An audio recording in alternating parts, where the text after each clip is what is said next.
Well, seeing as I am guarding mines again, I guess I'll just, you know, do that video thing.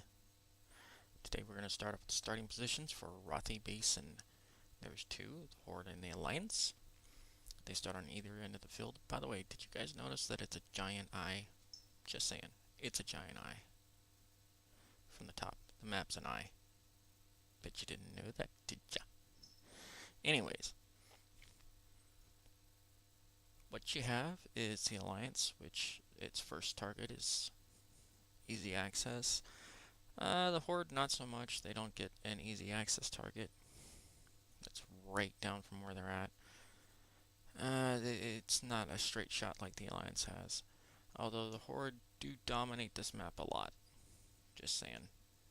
They do. But that's it for starting positions. Yeah, it's not really that difficult. Okay, now to go over objectives. You have stables. Okay. Gold mines, blacksmith, lumber mill, and farm. Now you will use ST for stables, GM for gold mines, BS for blacksmith, and LM for lumber mill. Farm is just farm. Those what you will use when calling out incomings or when you require help or assistance or where you want to go in the Arathi Basin. When you are in AB, you want to definitely, if someone is coming into your base and they're red, you need to say incoming. If you can put out a number or a class even, it's even better.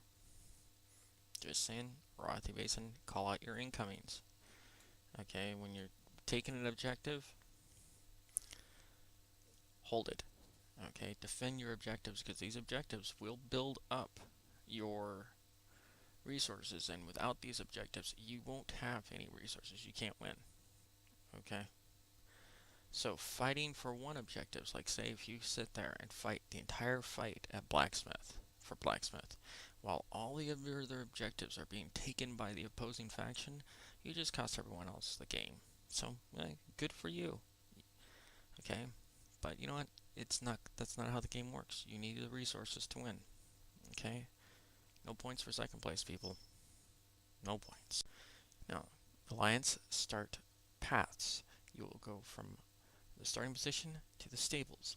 From there, a group will split off usually to gold mine, and another group will head to lumber mill. The lumber mill group will usually, after taking lumber mill, if they don't wipe up there, will head down to blacksmith or farm. Okay, via floating down to blacksmith or goblin glider, or they will head down to farm that way. And that's pretty much it for the alliance starting paths. Horde starting paths. You head down from your starting zone into the farm. Get the farm. Another group will be heading for gold mine. The rest of the group should head for the blacksmith and or lumber mill. Leave the lumber mill alone for now. Just go for the blacksmith and the gold mine. That's three right there. All you have to do is swivel around and get them. That's it. It's that simple. Okay, I've done my best to point out where the flags are located on each section. These are approximately where you're flying the flags when you're heading towards them. Now, as you can see in the lumber mill area, the flag is closer to the lad's side. Same with the blacksmith and the gold mine. This is why the Alliance has a significant advantage over the Horde in this regard. Okay, it may seem like, oh, well, no, Ark, the Alliance doesn't have an advantage, it's all equal. No, it's not. Okay, the flags are significantly positioned closer to the Alliance side than the Horde. That's just how the map is set up. That doesn't mean the Horde can't win. The Horde can win, they just have to play strategically. It's all strategy. You have to be able to switch up your strategy too. Okay? Very easily. Just switch up your strategy. Something's not working, stop doing it. Don't repeat your strategy over and over again thinking, oh, we just need to do this. This isn't a raid, it's a battleground. Here are the locations for approximate locations for each graveyard on the map. Now, if you notice that both the graveyards on the map on the lumber mill, the blacksmith, and the mines, especially the mines and the lumber mill, are about as far away as you can get from the locations, especially the farm. Stables, not so much. Stables you just res and you can literally run around to the other side. This is another reason why the Alliance kind of has an advantage here, is that's their first hit base and they can literally res and defend it if they need to. Mines is all the way up in the back. It's kind of a pain to get out of and get the flag. Same with the lumber mill. You have the big giant building in the way. Blacksmith, you're literally running around a building. Can be, and farm, it has got to be the farthest away graveyard from where the flag is. I mean, it's just ridiculous. But yeah, that's basically where the graveyards are. Okay, points of interest. This is what I was talking about earlier with the cliffs. What you need to do is avoid standing up on the cliffs of the lumber mill. Okay, standing near them because they will blow you off. I've seen many a character, including myself, die repeatedly from being blown off these cliffs onto the road below. With the gold mine, you can get people who will stand up on the cliff and they will jump down at you while you're on the flag and attack you. Okay, this makes it very painful to guard gold mine. But the thing is, if you actually work your way and jump up onto the top of the building at the gold mine, the roof, you can actually see them and target them as they're coming down. Just a little trick. As for the lumber mill, stay away from the edge. That's your only trick.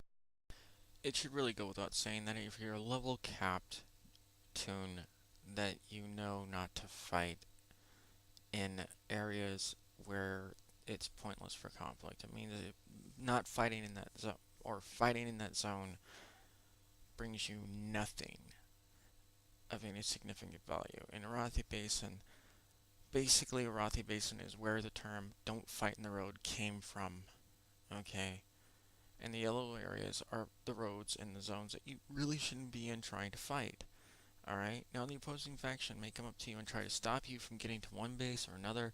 Hey, that does suck, but there's ways around it. You can ride by a lot of people unless you're completely killed off by trying to ride through, or they dismount you, which, hey, that happens too. It happens. And you have to fight. There's no reason for like 5 people to be fighting in that road. Go to where you need to go, secure your bases. That's it. That's all you need to do. Stop fighting in the road. Okay? Okay, some things to remember. If you capture a flag, you guard the flag, unless you're a healer. If you're a healer and you're guarding a flag, F you, alright? You need to be out there healing up your people.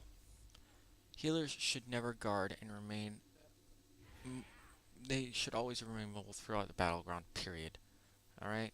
Don't sit there and guard the flag. Spinning the flag means to stay in range of the flag. You have AoE attacks, stop anyone from capturing the flag. Basically, you're dropping Frost Novas, you're doing any AoE. If you have an attacking force, let the rest of the BG know in raid chat. Okay? Say incoming to BGM. Okay? When the places you're guarding is safe, let them know, like GM clear or GM safe, so they can help other places. Right? Each faction only needs 3 to win. Alright? That's it. Doesn't matter, gear, skill, whatever. It is a good idea to have people defend each base. Okay? 3 people. Not 2, not 1, 3. Okay? Now, that's it for my rant on that. You guys have a good time. Until next time, this is Arathi the Black Hunter saying, see ya!